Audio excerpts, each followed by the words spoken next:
One important part of a gas RC car is the on-off power switch. We don't think much about the power switch because it's a small part, but it is very important.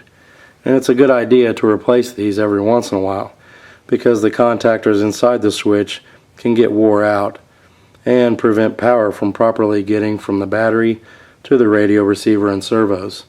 You may have 6 volts over here coming from the battery, but only 4 or 5 volts getting through to the radio receiver and servos.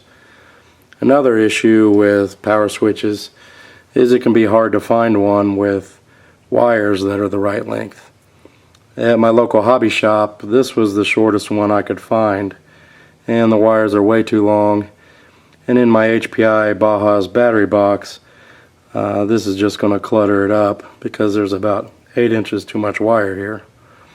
So we at Killer RC have custom made this power switch here with short, thick wires. This switch can handle over 10 amps, which is plenty. Most Bajas with a radio and 2 servos and some lights will only pull around 5 amps. So this switch is plenty beefy enough to do the job. It's got a nice long switch here, which is easy to grab through the chassis of the Baja, and it's easy to flip back and forth.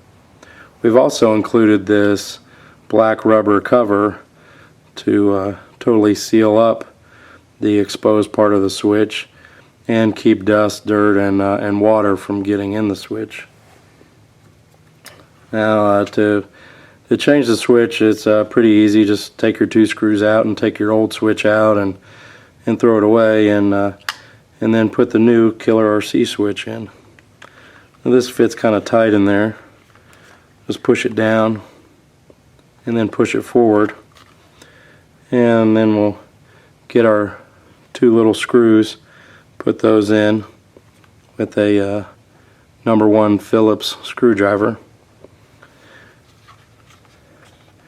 And as you can see, we made the wire just the perfect length to plug into your receiver without having a whole bunch of excess. And then this here just plugs into your battery. And there you go, that's the on-off power switch from Killer RC.